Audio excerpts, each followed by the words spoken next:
உலக வரலாற்றில் புதியதொரு திருப்பு முனையை ஏற்படுத்தும் விதமான அறிவிப்பு ஒன்று தற்போது வெளியாக இருக்கின்றது. இதுவரை காலமும் பலஸ்தீனம் தொடர்பில் பல்வேறு விதமான செய்திகள் வெளிவந்த போதிலும் இந்த செய்தி தற்போது பலஸ்தீன விவகாரத்தில் புதியதொரு திருப்பு முனையை ஏற்படுத்தலாம் என்ற எதிர்பார்ப்பை ஏற்படுத்தி இருக்கின்றது. ஏனென்றால் அண்மை காலமாக காசாவில் இடம்பெறுகின்ற வன்முறைகள் தொடர்பில் பல்வேறு நாடுகள் தங்களுடைய கரிசனைகளை செலுத்துவதென தமது கவலைகளை தெரிவித்து வந்தன. இது தொடர்பிலே சர்வதேச நாடுகள் மாத்திரமில்லாமல் சர்வதேச அமைப்புகளில் கூட ஐநா பொதுச்சபை, ஐநா பாதுகாப்பு கவுன்சில் போன்ற பல அமைப்புகளிலும் கூட தமது கவலைகளை வெளியிட்டு அது மாத்திரமில்லாமல் பல வாக்கெடுப்புகளை கூட நடத்தியிருந்தன. அண்மையில் கூட ஒரு வாக்கெடுப்பு ஐநா பொதுச்சபையில் இடம்பெற்ற நிலையிலே அதனை அமெரிக்கா தமது வீட்டோவை பயன்படுத்தி இடைநடத்துகின்றது. இவ்வாறான சூழ்நிலையில் தற்போது மற்றும் ஒரு புதிய திருப்பு முனை, அதுவும் ஐரோப்பா மற்றும் அமெரிக்காவினுடைய கூட்டு நாடுகள் பக்கம் இருந்து வந்திருப்பது புதியதொரு திருப்பத்தை ஏற்படுத்தி இருக்கின்றது. இது என்ன திருப்பம் என்றால், ஐக்கிய ராஜ்யம் அதாவது யூகே, கனடா மற்றும் ஆஸ்திரேலியா ஆகிய நாடுகள் இணைந்து பலஸ்தீன அரசை முதன்முறையாக அங்கீகரித்திருக்கின்றன. பிரித்தானிய பிரதமர் கெய்ர் ஸ்டார்மர் ஒரு வீடியோ தொடர்பான காணொலியிலே தமது அறிவிப்பை வெளியிட்டிருக்கின்றார். பலஸ்தீன அரசை தமது ஐக்கிய ராஜ்யம் முறைமையாக அங்கீகரிப்பதாகவும் அமைதி மற்றும் இரு மாநில தீர்வுக்கான நம்பிக்கையை மீட்டெடுப்பதற்கான உருப்படியாகவே தாம் இந்த நடவடிக்கையை முன்னெடுத்துள்ளதாகவும் பிரித்தானிய பிரதமர் தெரிவித்திருக்கின்றார்.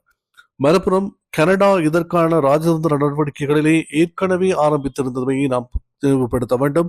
G7 மாநாட்டிலே முதன்முறையாக பலஸ்தீன அரசாங்கத்தை கனடா அங்கீகரித்திருந்தது, பலஸ்தீன அரசை ஏற்றிருந்தது.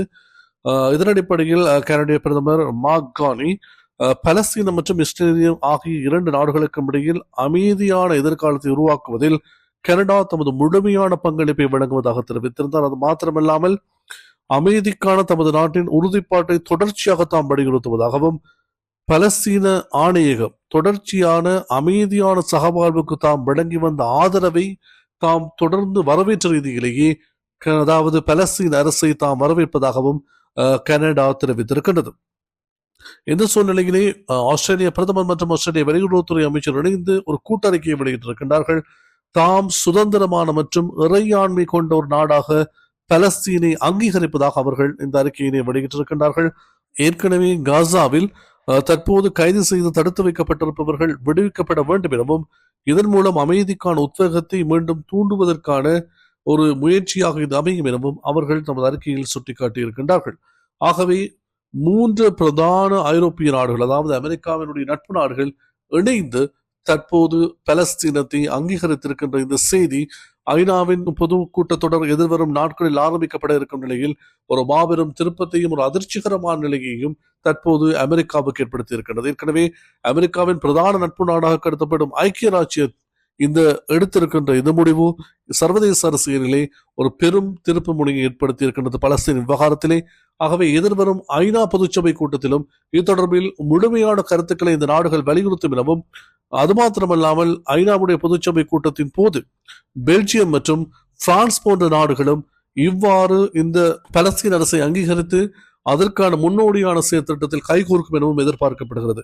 ஆகவே இந்த அங்கீகாரங்கள் உலகளாவிய ராஜதந்திர நகர்வுகளில் பாரிய மாற்றங்களை ஏற்படுத்தும் என்பதில் எவ்வித ஐயமும் இல்லை. ஆகவே இனி அமெரிக்கா மற்றும் இஸ்ரேல் கூட்டணி எவ்வாறு செயற்பட போகின்றது என்பதையும் சர்வதேசம் மிக தீவிரமாக கண்காணித்து வருகிறது. பொறுத்திருந்த பார்ப்போம். சர்வதேச ரீதியில் இனி வரும் மாற்றங்கள் ஒரு மிக பெரும் செய்திகளை சொல்ல போகின்றன என்பதை தான் இந்த செய்திகள் தற்போது கட்டியம் கூறுகின்றன.